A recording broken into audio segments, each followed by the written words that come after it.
Have you ever wondered why CIT robberies happen the most in KZN? Have you also wondered why these CIT robbers go scot-free and innocent people are killed in the process instead? Today, Len Barnabas John has exposed everything going on in the police in KZN. Grab your cup of coffee and relax, because what he revealed today, no one has ever exposed before, not even General Mkhwanazi. Please do us a favor, hit that like button, share this video with everyone, and subscribe. Don't forget to turn on the notification bell. Type in the comments instant justice, because innocent people are being killed to cover up crimes. Jabulani, roll the clip. Particular house where they is suspected to be the suspects that were involved in the cash in transit.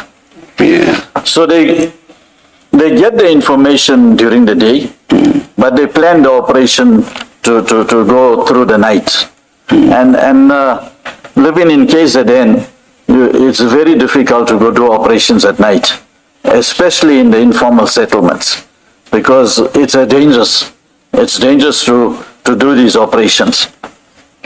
So when they go to those premises, they allege that they come under fire, and they fired back. Now, if you see at the cash in transits that take place, we know that these cash in transit robbers are highly trained. They are highly trained. They're not these normal robbers that you will get on the street. They are highly trained, and they use high-calibre firearms. But when you go and you look at the deceased that is lying down in that informal settlement, you find in a homemade firearm, you find in a revolver or a pistol, and you can see that these deceased that are there, we're not even ready to go anyway. They in the pyjamas or underpants, and they're sleeping. So they were not expecting for police to come in order to shoot at the police. And it's surprising that police can go and say that they're going to look for cash in transit robbers, knowing fully well that they have high-powered firearms, and they will go all out to shoot because they are linked to cash in transit, that you go and you knock on the door and you say, "We're police." It's surprising that they will do that. Because you know, as soon as you knock at the door at cash in transit robbers, you're going to come under fire with high-caliber firearms, because they are cash in transit suspects. So that is why I'm saying the suspects that are killed, there is no linkage that they are the ones involved in cash in transit.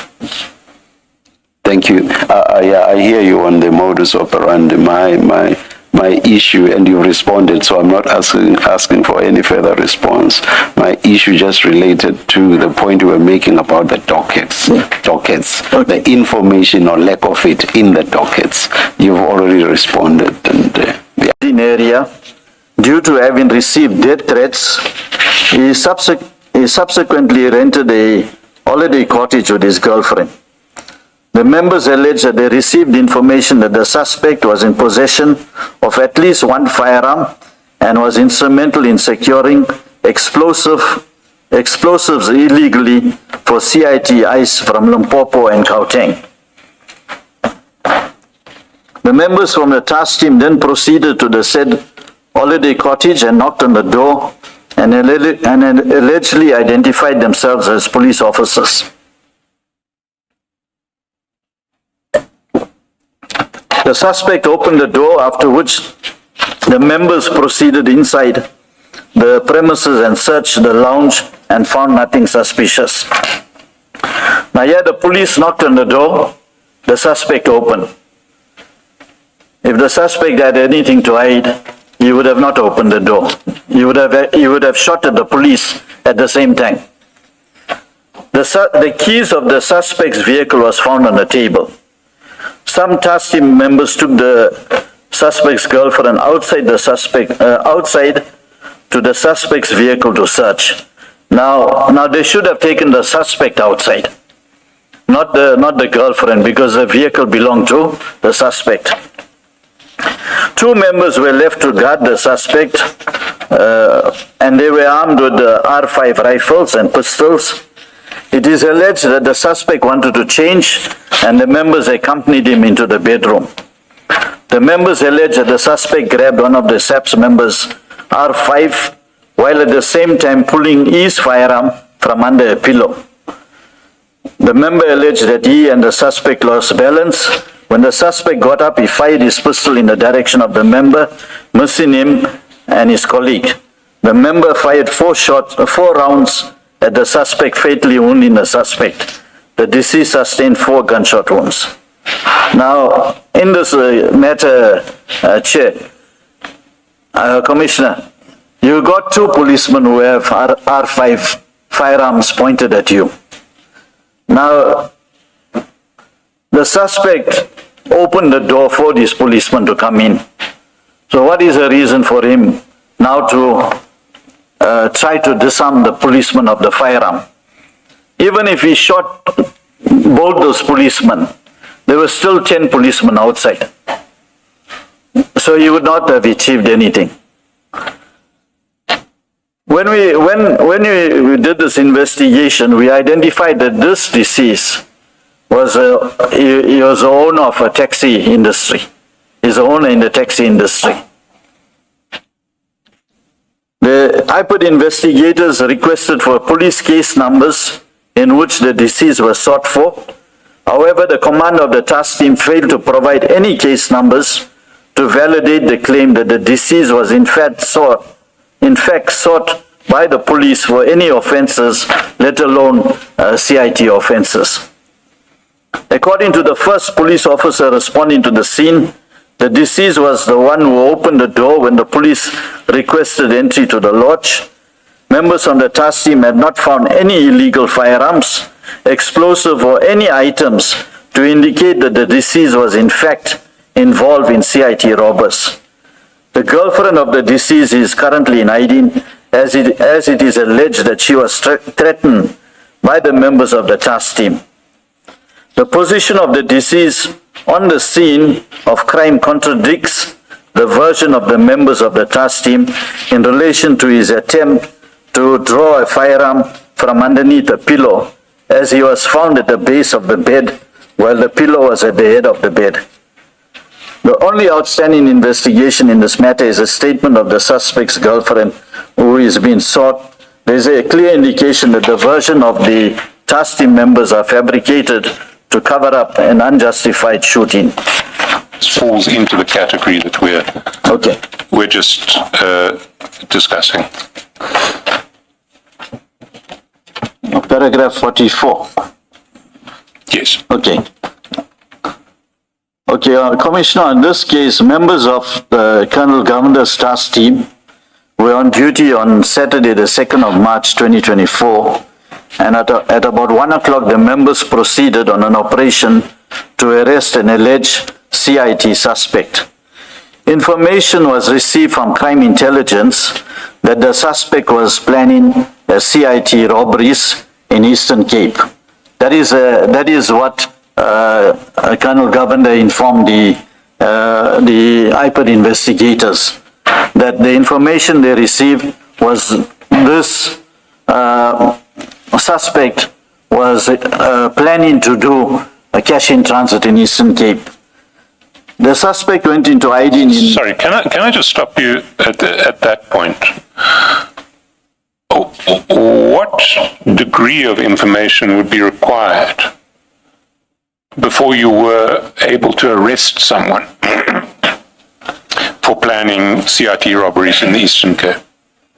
Well, you have to do a proper investigation, like put surveillance on the person, apply for a court order to tap their phones, to listen into the conversations if you have that. You can't just get information that the person is planning to do cash in transit and then go to arrest him. You're arresting him on what? There's no crime. He didn't commit any crime. He's only planning to do it. But you still have to show that he's planning to do it. Now, they received information that he was planning to commit cash in transit in Eastern Cape, and they rushed out to his premises. So at that stage, at that early stage, when you are doing the surveillance, I would imagine you don't open a police case. You can open an inquiry, Commissioner. An inquiry? Yes, a police inquiry. Oh. And then you can, with the inquiry, you can apply for a court order. You can apply for a Section 205 with an inquiry. And then you can, from your inquiry, it will indicate whether is part of a cash in transit group. And can I ask, in this particular case, are you aware whether there was any inquiry opened, whether there was any docket opened? Nothing. Is it not fair to say that that information would have had to have been received in advance of the day of the operation? Because I don't know if you're saying if they received information on the 2nd of March itself, and let's say at 12 midnight, are you saying even in those circumstances, they must first open an inquiry number before they go and operationalize? Does it not assume that there is proper advance information or intelligence that this person is at this place, they're planning to do this, and there's time to do surveillance and everything that you're describing and to get a CIN number? Yes, Commissioner, what I'm indicating is that, firstly, there was no evidence to prove that he was involved in planning cash in transit. So what they're supposed to do is that when they receive that information, they're supposed to open an inquiry and then do the investigations from that inquiry, from the information that they received. And when they've done the investigation to prove that this suspect is part of the cash in transit syndicate and they can do proper linkages, then they can go to make an arrest. But what they did is that they received the information and they rushed off to go to arrest the person. Thank you. The suspect...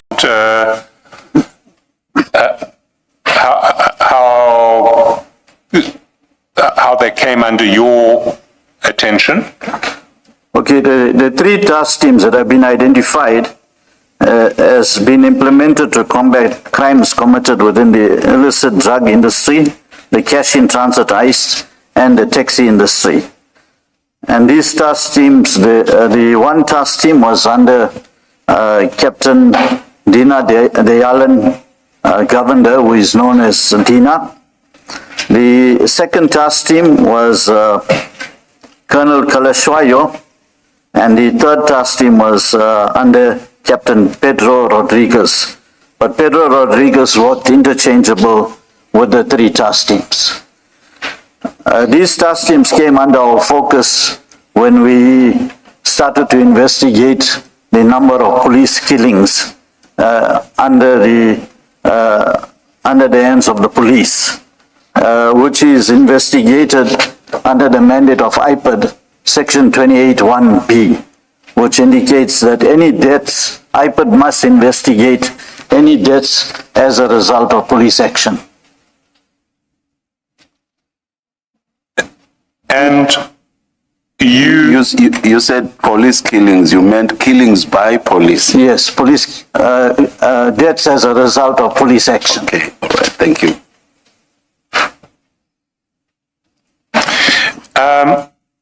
And do you know how these task teams are constituted? In fact, there's a very gray area on how these task teams are constituted. In the investigation, we've identified that the task team that was under the command of Colonel Kalashwayo was formed under the provincial commissioner, that is Lieutenant General Mkhwanazi. The task team that was under Dina Govender, Lieutenant Colonel Dina Govender. There's a gray area because he falls under the DPCI. And when his commander was contacted, Brigadier Newswa indicated that the task team doesn't fall under him. So actually the task team, Brigadier Newswa indicated that the task team fell under Major General Sanoa or Lieutenant General Mkhwanazi. So I think the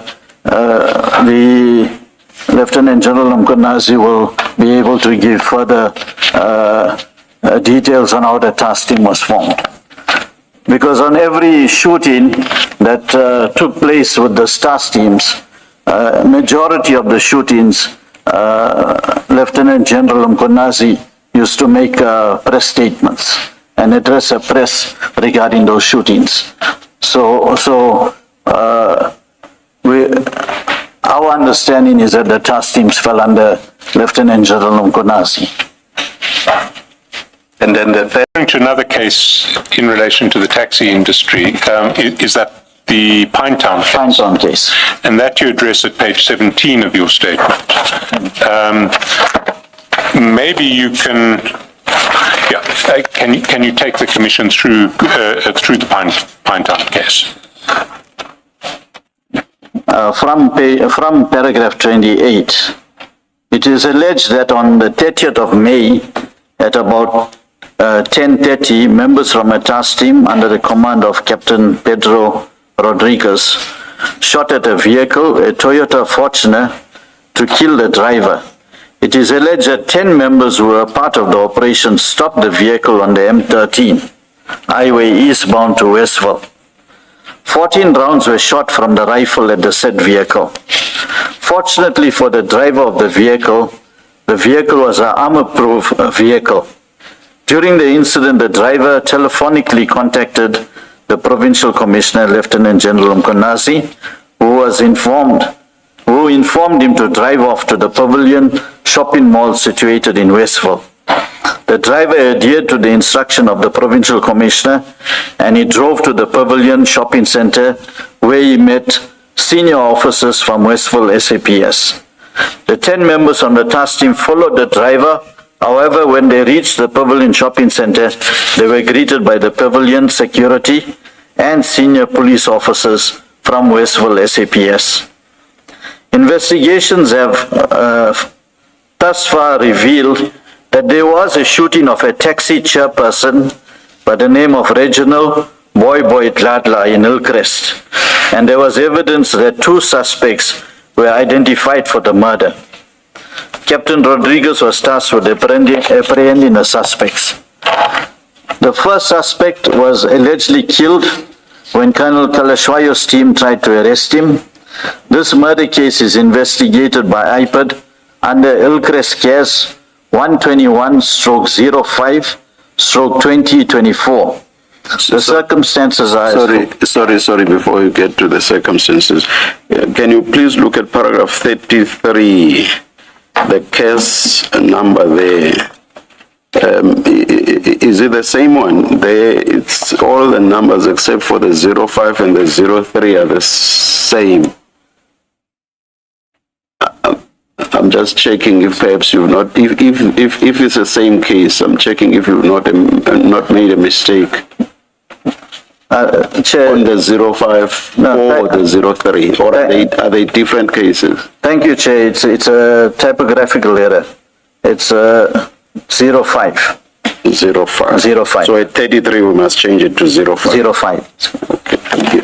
Please continue then. The circumstances are as follows. The circumstances are as follows. The suspect was initially arrested while he was preparing to depart for Gauteng. That is the first suspect that was identified by Colonel Kalashwayo. So they arrested him at the KZN airport on a murder case, which was Pinetown case 457/08/2022, in which a taxi boss was killed. That taxi boss, I've indicated his name, Reginald Gladla. It is alleged that the police questioned the suspect about the firearm that was used in the Pinetown murder, and he then took them to his friend's residence in Hillcrest. And what do you mean? Which airport is this? You said KZN airport. Yes. That's the King Shaka Airport, Commissioner, King Shaka Airport. All right, thank you. It is alleged that the police questioned the suspect about the firearm that was used in the Pinetown murder, and he took them to his friend's residence in Hillcrest. Whilst at the said premises, the suspect requested to use a toilet. At the relevant time, he was allegedly accompanied by 2 police officers. The police alleged that the suspect reached for a firearm that was hidden underneath the sink in the toilet. One police officer then wrestled the suspect for the firearm, during which a round went off, at which point the second police officer shot the deceased. It is alleged that the deceased in Hillcrest CAS 121/05/2024, who was a well-known established businessman in the taxi industry, had borrowed the Toyota Fortuner from Mr. Ngobo.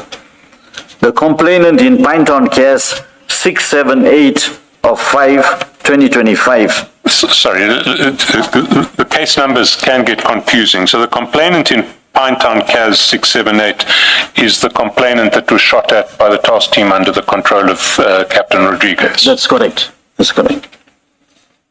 Sorry, I've picked up something similar about the case numbers. Here you have 678, that is here 33. Can I just clarify one issue? False registration plates. Has any explanation been given for false registration plates? Well, the members, when they were charged, they elect to remain silent. They could not provide an explanation regarding the false number plates.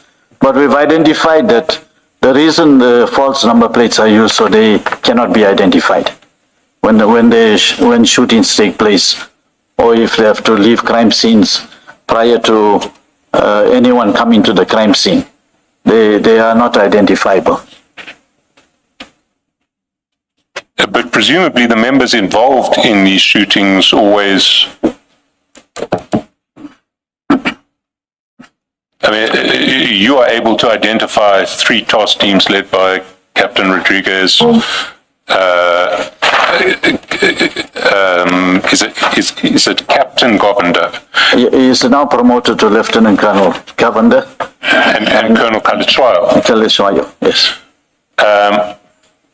So I still don't see the point of false number plates. I mean, in that context, you know who the task team leaders are. What is false number plates going to do? Well, there was no explanation provided for the false number plates, but one would believe in order to not to be recognized, because they don't use police uniform in most of the cases, these task teams don't use police uniforms. And if there is anything that happened contrary to the prescripts of the Criminal Procedure Act, then they can easily leave the scene without being identified. Chair, we've run past it, extrajudicial killing. That's not our terms of reference, but you explain in paragraph 11 why your investigations into the task teams are relevant to our terms of reference. And can you maybe read paragraph 11 and paragraph 12 into the record? Okay. I have been advised that the terms of reference of the Commission do not extend to the investigation of extrajudicial killings by members of the SAPS per se. However, in an environment where a task team of the SAPS is apparently able to escape accountability despite evidence of its repeated involvement in extrajudicial killings of alleged criminals, there is an heightened risk that criminal syndicates will seek corruptly to influence a task team to kill their rivals. There is clear evidence that this risk has materialized in KwaZulu-Natal. By way of illustration, I'll refer in some detail below to the killings of Mr. Bevan Loftus. As I show below, there is at least a prima facie case that at the instance of Mr. Clive Naika, the alleged leader of a drug and towing gang, Lieutenant Colonel Dina Govender deployed the task teams to kill Mr. Bevan Loftus, who was the alleged leader of a rival drug and towing tow truck gang. And can you explain to the Commission how drugs and tow trucks come to be linked? Okay, Commissioner, it's a known factor that certain police officers at station levels are linked with certain tow truck businesses. We also have identified that with the tow trucks, you'll get police officers who will give jobs to certain tow trucks in order to get you can call it a payment from them, more like an incentive. You call a tow truck and they will pay you like a commission. So police are very much involved in the tow truck industry. They have their friends in the tow truck. They know the tow truck that they can communicate with. And because of that, we see that the tow truck industry has a free rein when it comes to crime, because we believe that the tow truck industry, the tow trucks are used for transporting drugs. I'm not saying that all the tow trucks, but in many of the cases, the tow truck industry and the drug industry go together, hand in hand. We see the tow trucks are being used to transport drugs and to supply drugs. And the reason they do that is because they have police friends that don't even stop them and search them. Even at roadblocks, they have a free passage to go through. So that is the conclusion that we come to, is that the tow truck industry and the drug industry are actually related to each other. Except perhaps for what may be known amongst the police through conversations, have there been any arrests of tow truck drivers, tow truck owners? In terms of? Yes, there have been arrests, but those arrests are made by the police because we don't deal with tow truck drivers. Those arrests are made by police. We've also have known cases, and I've got it in my bundle, known cases of tow truck drivers who due to the taxi turf war, the tow truck turf war and the drug turf war were killed. All right, thank you. Mr. John, good morning. You said police at station level give jobs or preference to tow trucks. Do you mean that when there's an accident, they are told that there's an accident scene and their preferred tow truck business people are then given a heads up to go to that scene? What exactly do you mean by police at station level give jobs to tow trucks or their friends in the trucking business? Commissioner, that's exactly what you indicated, is that when there's an accident in a station area, certain policemen have their preference on who to call, which tow truck to call to the scene. And then you get another group of policemen from the same station and they have their own preference on who to call to the scene because they're getting paid from those tow truck drivers. And I'm assuming if you're not their preferred tow truck, they remove you from the scene so that their preferred friends in the industry become part of that scene and they move accident-involved vehicles from the scene. That's correct, Commissioner. Thank you. Mr. John, You say that Mr. Naika is involved or is the leader of an alleged drug and tow trucking gang, and the same about Mr. Loftus. Do they have names, these gangs? I don't remember in your statement coming upon a name. I've got the names of the towing companies that they run. You speak of gangs. Are you saying the tow trucking company under which they operate is also the gang? That's the, well, I would say it's a tow truck industry, but because when you look at the drug turf war, it's related to a gang. So it's basically, we just know them as the towing truck, by the towing truck name. Commissioner, if I can assist